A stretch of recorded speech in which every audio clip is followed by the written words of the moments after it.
Bonjour à tous, bienvenue sur la chaîne Hello's Guidance. Je vous propose aujourd'hui le tirage relationnel, sentimental, vie émotionnelle des poissons sur le mois de novembre 2020. Alors pour ce faire comme d'habitude, deux tirages distincts. Le premier qui concernera toute personne qui a quelqu'un en tête, un partenaire avec qui vous êtes ou avec qui vous êtes en séparation ou avec qui vous souhaitez créer une relation. Et dans un deuxième temps, un tirage qui vous concerne vous uniquement, votre travail, votre avancement par rapport à votre vie relationnelle, sentimentale, affective. Et donc ce sera un tirage qui sera plus axé sur les célibataires, mais pas seulement. Si vous êtes en recherche personnelle, bien que vous soyez en couple, vous pouvez tout à fait écouter ce tirage qui vous donnera peut-être des pistes de réflexion. Donc pour ce faire, je vais utiliser les arcades majeures du tarot de Marseille, le tarot Grand Luxe et les arcades majeures du The Light Seers Tarot. On y va, c'est parti. Ah oui, petite précision, j'ai eu une demande le mois dernier, enfin ce mois-ci, pour d'une poisson qui me disait que ça serait bien de ne pas sortir toujours les derniers. Alors j'ai décidé à partir du mois prochain de faire des tirages au sort pour les signes, et donc vous allez sortir selon l'ordre du tirage au sort. Voilà, donc surveillez vos notifications, vous ne sortirez probablement pas en tout dernier pour le mois de décembre. Allez, c'est parti, on y va.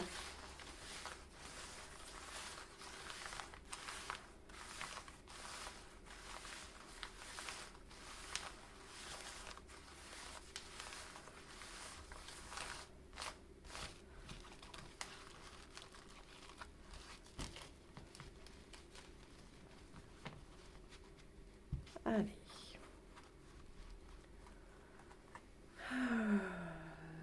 J'ai celle-ci. Hop, tempérance à l'endroit. Très bien. On a de l'équilibre qui arrive, de la discussion, de la communication si vous souhaitez être en lien avec quelqu'un, si vous voulez échanger avec quelqu'un, visiblement c'est le mois, quelqu'un, votre partenaire, ou en tout cas la tempérance nous promet d'être bien entouré, d'être dans la bienveillance, dans les échanges harmonieux, dans la communication, comme je le disais. Elle nous parle aussi de réconciliation, mais alors elle ne nous parle pas forcément de réconciliation amoureuse, c'est pas que sur ce plan-là. On peut, vous voyez, quand je sors la tempérance, moi j'ai plutôt tendance à dire, bon, on va apaiser des tensions, on va peut-être se reparler, retrouver une certaine connivence, qui peut être préambulaire au fait de revenir en couple avec quelqu'un, mais en tout cas, c'est pas sa signification propre et directe, mais elle peut signifier une amorce de réconciliation. Un retour à l'équilibre dans les échanges. Allez, on y va. Alors, la première carte représente votre partenaire. 5 de coupe. Vous. L'empereur. Ce qui a dépassé. Le jugement. Le positif. 2 d'épée.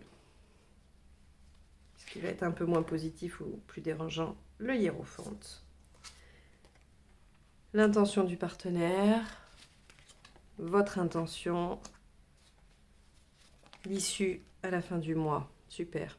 Moi, j'aime beaucoup la 10 d'épée à la fin parce qu'elle vous soulage de quelque chose. Et effectivement, retour à l'équilibre. Il y a une situation douloureuse qui prend fin. 4 de bâton, 7 d'épée, 5 de denier. Bon, alors. Ok, je vais juste voir un peu si on peut mieux cadrer ça. Et ensuite, c'est parti. Hop là.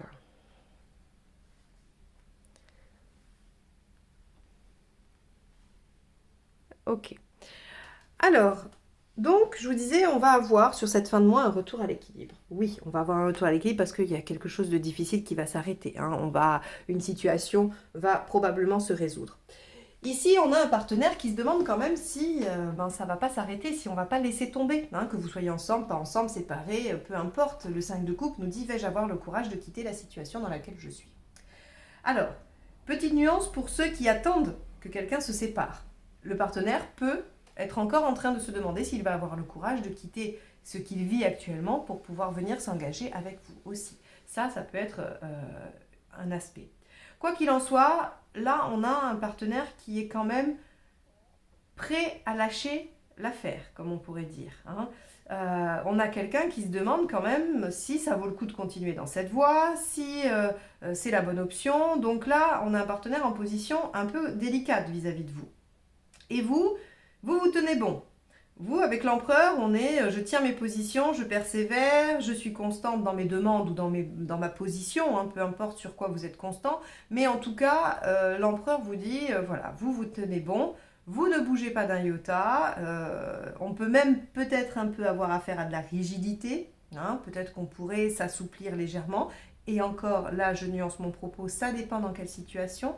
Hein, quand je dis des fois qu'il faut que vous fassiez des efforts et tout ça, c'est au regard de la situation. Est-ce que c'est justifié? Est-ce que est-ce que la situation mérite vos efforts? Parce que évidemment, s'il y a des cas particuliers hein, où on a des partenaires qui sont peut-être trop violents, trop toxiques, et dans ce cas-là, évidemment que le conseil de faire des efforts ne fonctionne pas. Hein. Ce n'est pas adapté. Là, on part sur une relation où il y a quelques difficultés, mais où on peut aussi parfois faire preuve un peu de rigidité. Et que si on s'assouplit, les choses peuvent être un petit peu plus... Voilà, peuvent se passer un peu mieux. Hein, voilà, c'est juste ça le sens de mon propos. Ce qui a dépassé, c'est le jugement. Alors le jugement, c'est assez étonnant parce que c'est la réconciliation. Alors je vous disais que voilà, avec la tempérance, on pouvait avoir un peu voilà, une amorce de réconciliation. Et là, en fait, c'est quand même toute la question.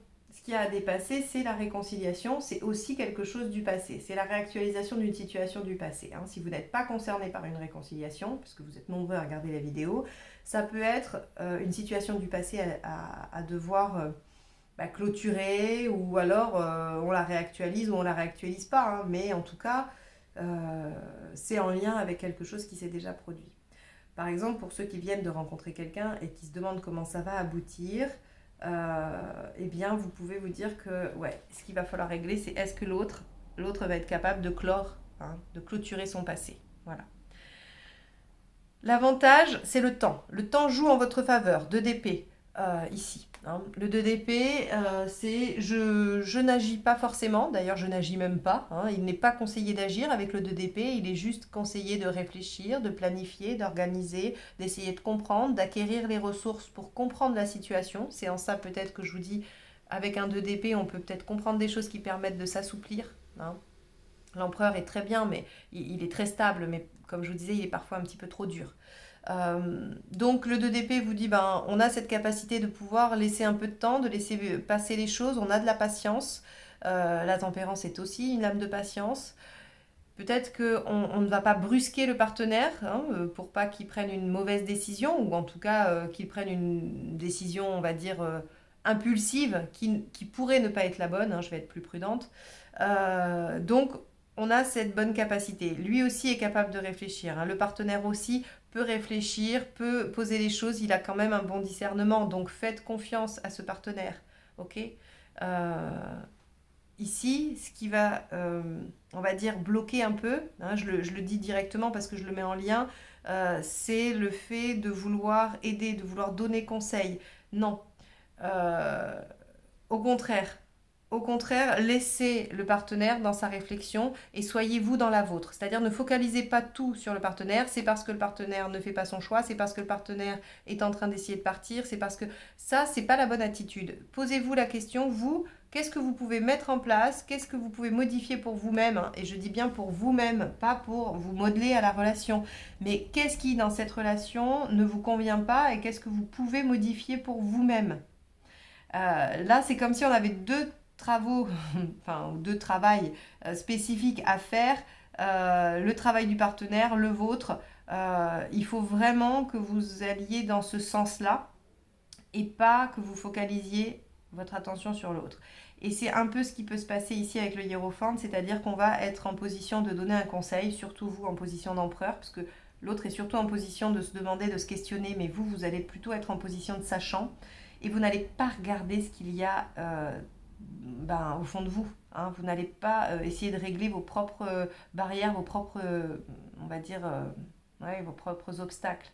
Donc là, on ne se positionne pas en position de sachant, d'aide, de sauveur. Hein, je vais carrément utiliser le mot. On n'est pas le sauveur du partenaire pour l'aider à dépasser le passé.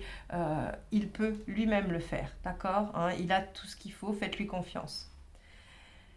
L'intention du partenaire, de toute façon, c'est de s'affirmer. D'accord ? Avec une reine de bâton ici, on a un partenaire qui va vouloir imposer ses choix. Mais attention, avec une reine de bâton, ça va, c'est bien fait. D'accord ? C'est fait correctement. à moins que vous y opposiez un empereur trop rigide. À ce moment-là, la reine de bâton va se rigidifier elle aussi et on va avoir un affrontement. Hein. Je ne pense pas que c'est ce qui arrive parce qu'on a une tempérance ici qui nous indique quand même une bonne communication. Donc je pense que si vous écoutez ce conseil-là du 5, du hiérophante, qui est de ne pas vous positionner en aidant, en sachant, en sauveur, vous allez assouplir votre posture d'empereur et donc on va avoir un partenaire qui va pouvoir s'affirmer tranquillement, qui va pouvoir du coup résoudre son problème avec le passé. Vous, on vous dit, soyez patient, attendez, essayez de voir les choses différemment. Là encore, on vous invite à avoir un tout petit peu plus de souplesse, quand bien même il faut persévérer et tenir bon sur vos positions. Il faut juste acquérir un peu de souplesse et voir les choses sous un autre angle. Quoi qu'il en soit, à la fin du mois, cette situation pénible que vous vivez quand vous regardez cette vidéo s'arrête. Il y a une délivrance. Il y a le 10 d'épée, c'est enfin la situation douloureuse s'achève pour une délivrance, pour un renouveau, pour une nouvelle page. Le 10 d'épée est une carte de soulagement. Alors, oui, parfois c'est compliqué. On n'est pas sur du 10 de bâton où on voit le bout du tunnel et c'est juste bien. Le 10 d'épée, il y a un peu de souffrance dans cette situation. Il faut le reconnaître, il faut le dire. Il y a un peu de souffrance. Mais quoi qu'il en soit, les choses sont finies. On peut aisément deviner, par exemple, qu'un partenaire qui doit clôturer quelque chose du passé en souffre. Même s'il a la volonté de le clôturer, même si c'est une certitude pour lui ou pour elle que les choses sont terminées. Il peut y avoir de la peine, c'est légitime, c'est normal. Et donc avec le 10 d'épée, on a quelque chose comme ça. Dans les conseils, on vous dit 4 de bâton. C'est en ça aussi, c'est pour ça tout concorde pour vous demander d'assouplir légèrement cet empereur. Le 4 de bâton vous dit profitez, soyez dans la joie, soyez dans le moment présent, essayez d'amener un peu de gaieté, ne soyez pas que dans la fermeture, que dans le fait de tenir bon, ne punissez pas, alors quand je dis punir c'est un mot un peu fort, mais ne punissez pas le partenaire parce qu'il est dans cette posture-là et que pour vous c'est douloureux, c'est difficile. Essayez plutôt d'amener votre partenaire vers ce qui est bien, ce qui est bon entre vous, ce qui vous réunit, ce qui connecte vos enfants intérieurs. Le 4 de bâton vous engage vraiment à être dans la joie et dans le profit de l'instant présent. Le 7 d'épée vous dit, gardez des choses pour vous, ne dites pas tout. Ne soyez pas forcément transparent. Et c'est en ça, encore une fois, où on vous dit, essayez de voir les choses différemment, soyez patient, ne dites pas tout, parce que vous allez avoir envie peut-être de vous positionner en celui qui sait ou celui qui veut lui être limpide pour pouvoir permettre au partenaire de faire ses choix. On vous dit non, gardez des choses pour vous, c'est pas la peine de tout sortir. Le 7 d'épée, il garde un jardin secret. Dans les conseils, c'est ça, parce qu'on ne vous conseille pas d'être malhonnête. C'est pas judicieux. On vous dit juste gardez des choses pour vous. Voilà, restez discret, ne déballez pas tout, ne dévoilez pas tout. C'est pas nécessaire, d'accord? Et travaillez sur vos peurs. Là, encore une fois, comme je vous ai dit, ne regardez pas toujours le partenaire en disant oui, le partenaire, il n'arrive pas à prendre sa décision, il est hésitant, on voit qu'il est fuyant ou je ne sais quoi. Là, ici, on nous dit travaillez vos peurs. 5 de denier, il y a des peurs cachées chez vous qui ne sont pas fondées, qui n'ont pas lieu d'être. Le 5 de denier nous dit bien que ce sont des représentations qu'on a, ce n'est pas une réalité. Donc, allez travailler ça, ces peurs, pour encore assouplir votre empereur. Là encore, je ne vous dis pas de vous soumettre, je ne vous dis pas de lâcher ce à quoi vous tenez. C'est un peu, si je devais faire une comparaison, c'est un peu comme un chef. Un chef qui va être très autoritaire, très dur, très castrateur, c'est pas très agréable. Un chef qui va quand même tenir ses positions, mais qui va être à l'écoute, qui va être détendu, qui va être sûr de lui et qui ne va pas avoir de problème avec ça, c'est vachement plus agréable. Pour autant, il reste un chef et il reste un chef respecté. Donc, c'est vraiment dans ces différences-là que je veux vous amener sur l'empereur. En aucun cas, je ne vous dis de lâcher votre posture par rapport au partenaire. En aucun cas. Par contre, amenez un tout petit peu plus de souplesse, un petit peu plus d'assurance à cet empereur. Ne le faites pas tout délivrer, c'est pas la peine, il n'a pas besoin de tout dire. Les choses vont se faire parce que le partenaire a une entière compétence dans la résolution de son problème. Donc faites confiance. Il y a un retour à l'équilibre à la fin du mois qui se fait. Donc même si vous êtes dans l'attente, par exemple, d'une réconciliation, si vous êtes dans l'attente de nouer une relation, on voit qu'à la fin novembre, on n'est pas encore tout à fait sur une réalisation totale, sur quelque chose de hyper satisfaisant. Par contre, on est sur un retour à quelque chose d'équilibré, d'équitable entre les deux. On est dans une fin de situation douloureuse et donc logiquement, la suite, c'est un renouveau. Donc ça veut dire qu'au mois de décembre, on va avoir des avancées, on va avoir des choses positives sur cette relation. Voilà pour la relation, ou en tout cas le tirage relationnel. On va passer au tirage de vie émotionnelle.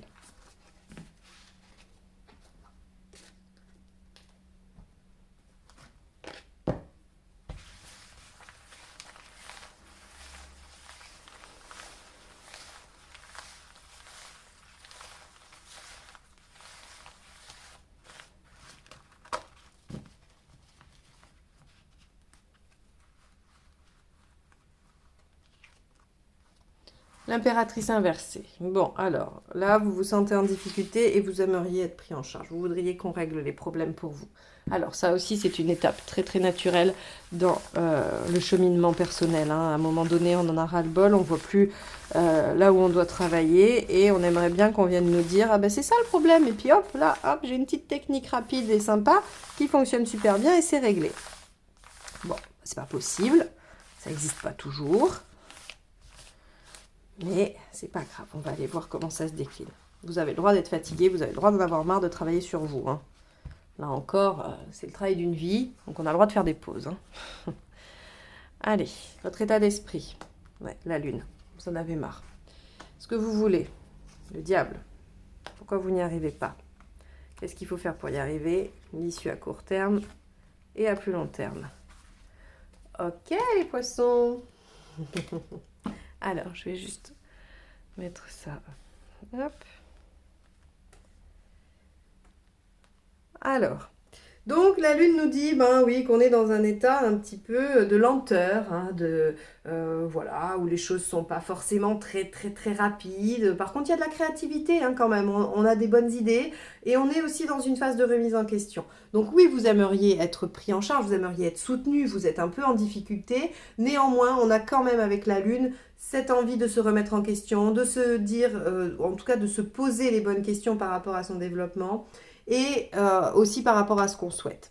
Ici, le diable nous dit qu'on a envie de récupérer vraiment son pouvoir d'action, son pouvoir de séduction, son pouvoir de persuasion. On a envie de récupérer vraiment tout ce qui va nous permettre de bénéficier des joies et des bonheurs dans la relation, puisqu'ici, on est sur un tirage relationnel, émotionnel. Donc, on a envie d'aller... on a envie d'aller séduire, on a envie d'aller se tester, on a envie d'aller même juste profiter. Hein. On pourrait au moins, peut-être même avoir des relations qui peuvent être un peu légères, pas forcément constructives, mais essayer de renouer avec la notion du plaisir. Pourquoi vous n'y arrivez pas? On a la 17, l'étoile. C'est intéressant, c'est qu'en fait, on vous dit, vous n'avez pas foi, vous n'y croyez pas, vous ne pensez pas avoir de chance, vous vous dites que de toute façon, pour vous ça ne marchera pas, c'est pas le bon moment. Alors c'est vrai, je vous l'accorde, au mois de novembre c'est pas très favorable, on est tous enfermés chez nous, on a juste le droit d'aller travailler. C'est pas, et d'aller faire nos courses, c'est pas là où c'est le plus propice a priori. Hein. Et donc, si vous voulez, votre état d'esprit il est assez logique. N'importe qui peut vous dire, bah oui, évidemment, c'est pas la meilleure période de l'année, hein, bien qu'il y en ait déjà une qui n'était pas très favorable au printemps, mais c'est comme si vous aviez perdu l'espoir. Vous vous dites, bah, de toute façon, oui, je me remets en question, oui, j'ai envie de travailler sur moi, mais ça donne rien. Du coup, ça me met un petit peu en... Voilà, il y a un peu de tristesse, il y a un peu d'inertie, il y a un peu de lenteur, tout ça. Bon, voilà pourquoi vous n'y arrivez pas, parce qu'en fait, finalement, c'est comme si vous disiez, j'aimerais bien aller au bout de la rue, mais de toute façon, je peux pas marcher. Voilà. C'est un peu ça. Oui, j'aimerais bien que les choses s'arrangent, mais de toute façon, j'y arriverai pas. Je peux pas, j'ai pas ce qu'il faut pour faire en sorte que ça s'arrange ou que ça marche mieux ou quoi au caisse. Alors là, on vous dit, qu'est-ce qu'il faut faire? J'adore cette carte à l'envers. Le hiérophante à l'envers, il nous parle d'émancipation. Il nous dit, on peut se débrouiller tout seul, finalement. Hein.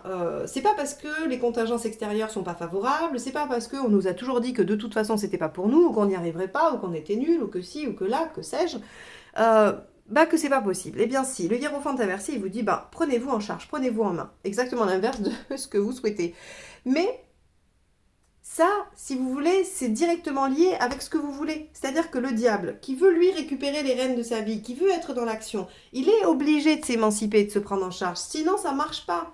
Si vous vous laissez prendre en charge par quelqu'un d'autre, vous n'êtes pas dans la récupération de votre pouvoir d'action, vous n'êtes pas dans la pleine possession de vos moyens, vous n'êtes pas dans votre force active et vibrante qui vous permet d'aller vers les autres. Donc, si vous voulez, le conseil, il est lié à votre volonté. Maintenant, si vous avez envie de vous poser sur le mois de novembre parce que vous en avez ras-le-bol, il n'y a aucun problème. Hein.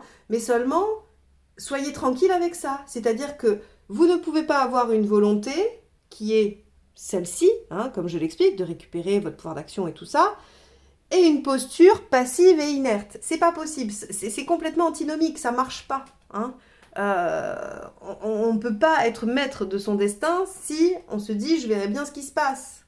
Donc, si vous voulez, c'est là où vous êtes en difficulté, je pense. C'est là où il y a une petite distorsion. Donc, il y a deux options. Soit vous vous dites « bah oui, c'est vrai, finalement, c'est très bête, je me reprends en main, j'y vais, je fonce et je fais.